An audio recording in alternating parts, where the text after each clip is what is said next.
Hi everyone, this is Owen Hutchins from My Vital Metrics, London's premier lab for fitness testing, aesthetic assessments and body composition. So the other night on the TV show Food Unwrapped on Channel 4, My Vital Metrics lab was used in an experiment on how alcohol consumption affects the body. I'll link to the full program below for those of you who have Channel 4 or 4OD. As usual for these shows though, it's about a 5-minute segment, which doesn't give you a whole lot of time to really process a lot of the information. So I thought you might be interested to hear a bit more about the experiment, how it was conducted, what it showed, and how it can help you into achieving your fitness goals. I'll do this as a commentary, picking up parts of the video to talk about. So let's get into it. Here is My Vital Metrics on Food Unwrapped.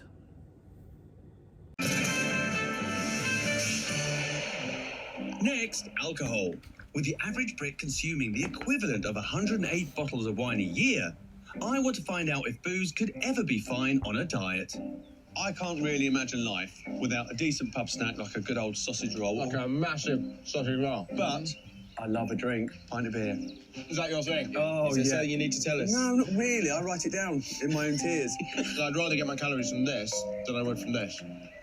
Yeah, we differ slightly. I know lots of you are doing dry January, hoping to smash New Year health goals and avoid the negative effects of alcohol. But for those of us off the wagon, I'm keen to find out if drinking alcohol is really that detrimental to our diets. Hi there, I'm Jim. Jim, hello, I'm Professor Grimble. I'm at a sports and fitness lab in London to meet Professor George Grimble, an expert in liver and digestive health. Oh, look at this. Looks like a party. It's grand, isn't it? Well, the first thing you need to know, Jimmy, is that the consumer often doesn't have a clue how many calories they're drinking. And so I want you to guess which food item has the same number of calories as each of the drinks. It's true I don't have much of a clue about calories in alcohol. Surely this humble pint of 4.8% lager can't be too sinful. I'm gonna say it's about half one of these chocolate bars. Good guess, but you have to double it. So it's a whole chocolate bar.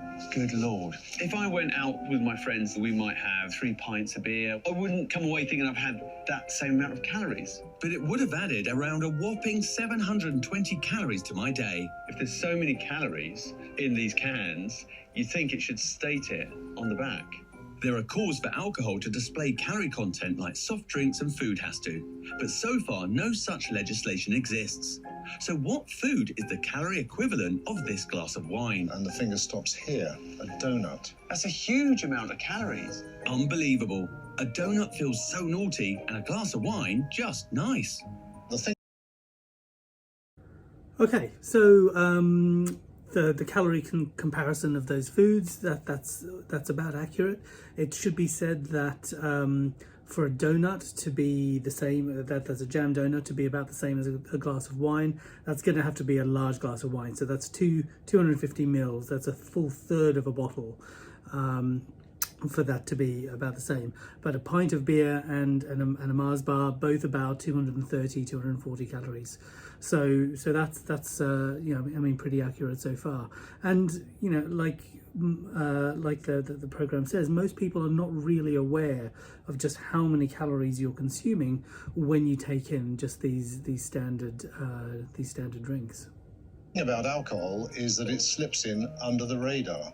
So what I've got over here is an exercise bike, and we're going to do an experiment, Jimmy. If I get my cycling gear on, I'll be back in 5. Perfect. Professor Grimble wants to demonstrate how calories from alcohol can affect our bodies compared to other sources. Right, all set? So I love this. That's our 3D body scanning booth, as it happens, that he stepped into to use as a change room. But I guess that made quite good TV. But yeah. But what you can kind of see now is he's getting onto the watt bike that you can kind of see in the corner there, and we've got all the spirometry kit there ready to go for doing what is something akin to what would be a VO2 max test that we would do here in the lab. I've spared you the lycra. So tell me, is this going to be like a Tour de France? No, it's more like a sort of gentle cycle home from the pub. By measuring my oxygen Just a point, he is not doing a VO2 max, and that's why they said there's just a gentle cycle to home from the pub. If you do ever happen to come in for a VO2 max, it is not a gentle cycle home from the pub. It is a very, very intense test. But for the purposes of the experiment, we just wanted to get him cycling just to get a few different ranges, not too much, but a few different ranges of heart rate to see what the calorie consumption was. and carbon dioxide. This machine can determine which fuels I'm burning and how much. We'll run the experiment twice. Firstly, to determine my normal calorie burning abilities, And then what we're going to do is to feed you alcohol, and it will change everything. I'll have to get a taxi home. then we'll do it again after a couple of glasses of wine and a donut. I'm only doing this for science. Oh, do you know what? I feel I could cycle for Britain right now. You ready to go? Everything's hitting your bloodstream now. How's the cycling? I'm in a straight line. You're running at around 145 heart rate. 3, 2, 1, and you can slow it right down. Oh, all right. Okay, let's just stop there and I'll talk you through what exactly just happened. So, as they said, they did the cycle twice. So, first, the presenter Jim was fasted, was in a relatively fasted state, and he just cycled gently for about 10 minutes for us to get enough data to see what his energy expenditure was really looking like during that time. And when I say his energy expenditure, I'm talking about how much was he burning from fat and how much was he burning from carbohydrate. And we can tell this, or the machine can tell this, by looking at how much oxygen you are expelling with each breath. So with each breath you take in an amount of oxygen and then you expel an amount of oxygen and an amount of carbon dioxide. By looking at those ratios, we're able to determine exactly what fuel is being burnt. Are they burning fat? Are they burning carbohydrates? Or are they, in this case, soon to be, are they going to be burning alcohol? And the underlying theory or the underlying science behind it is that alcohol and fat have a very similar respiratory quotient. So they produce the same kind of substrates that you expel versus and that respiratory quotient is a figure called of 0.7, whereas carbohydrates has a respiratory quotient of 1.0. So the kind of things that you are exhaling after you've had a big carbohydrate meal versus if you're in a fasting state versus if you, as we're about to see, if you've had alcohol, the figures will all come up quite differently. And that's what we did. So we did the test 10 minutes of easy cycling, first in a relatively fasted state, then he had the donuts and the alcohol, and then we did the test once again. So what do the results show us then? The blue line and the dotted line at the bottom is carbohydrates, carbs being burnt. Everything at the top is fat being burnt. And the solid line Was when you did the first session. So what happened in the first session was when you start to work a bit harder, your carb burning increases and fat as a percentage starts to drop off. Now, when you had drunk 2 glasses of wine, look at carbs, they tank. Up at the top, it looks as though the fat burning has gone off scale. This is not fat, it's actually the alcohol being burned. If I stripped out the alcohol burning that's going on, you would see that fat burning. So let me just rewind that just a second so that the graph is on screen. Okay, so pretty much as I described. So I said that fat and alcohol have the same respiratory quotient, which means that as far as our machine goes, it looks very similar. It runs very similar figures if you're burning alcohol or if you're burning fat.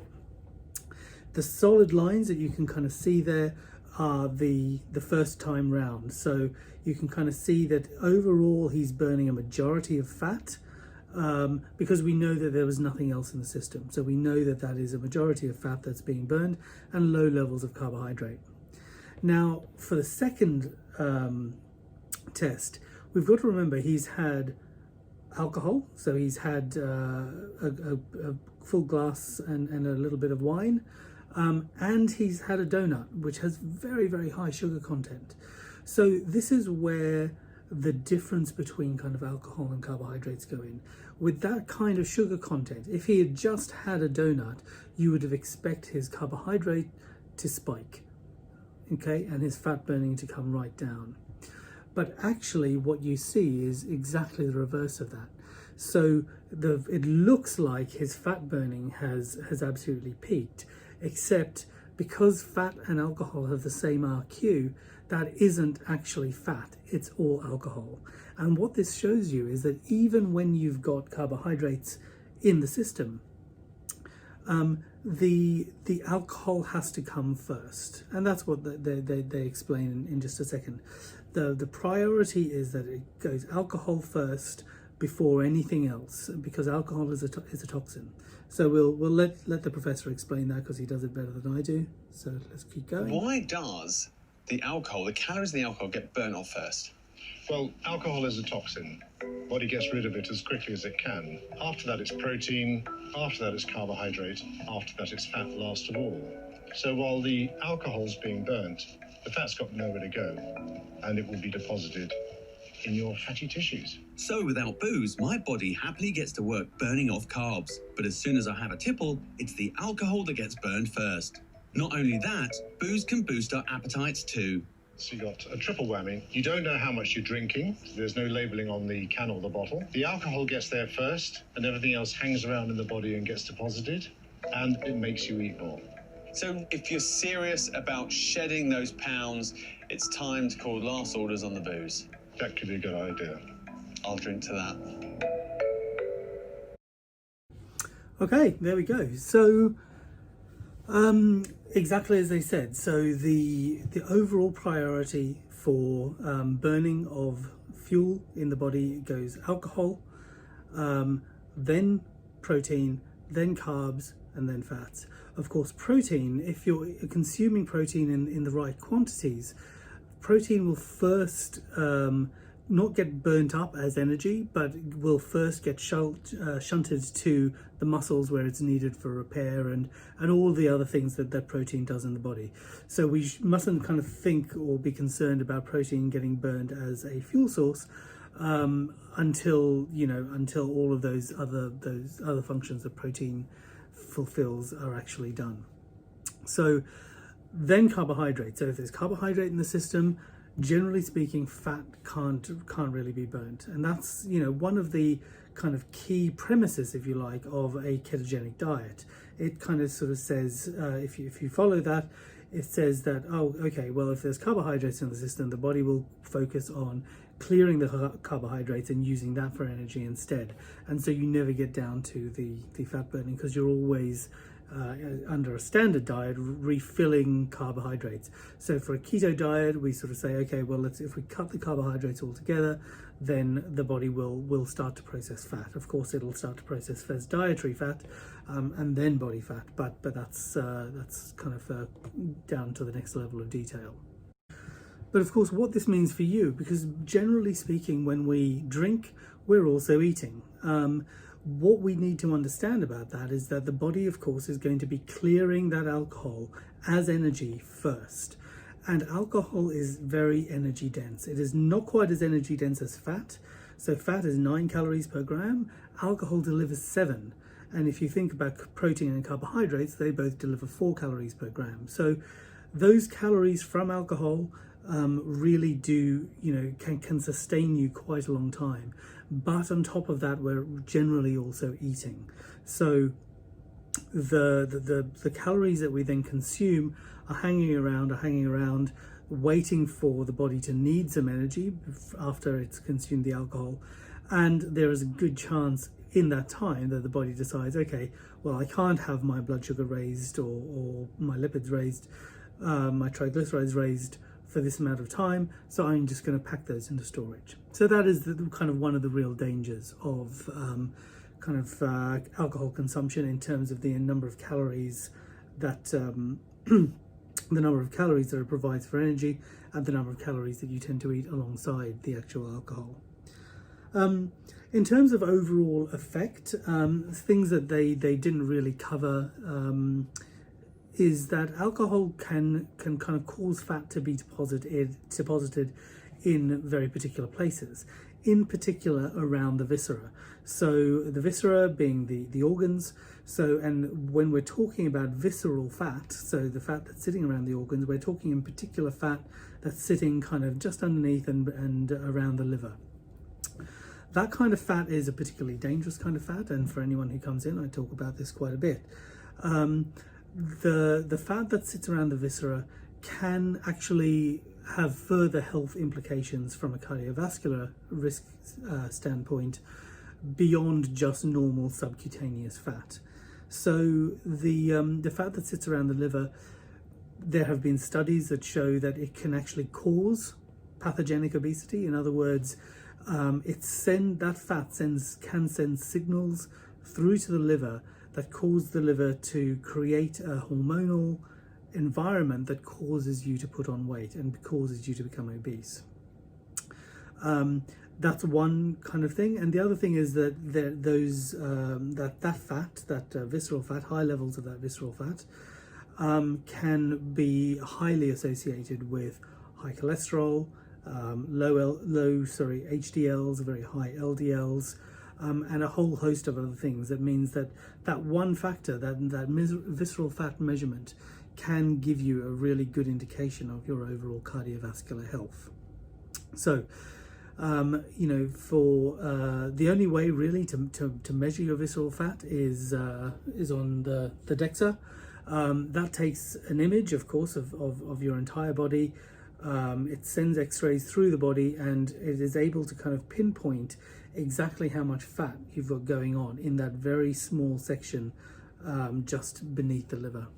And from that, we're able to kind of make an assessment as to whether you are in good cardiovascular health or not. So anyway, that was our little cameo, or if you like, on Channel 4.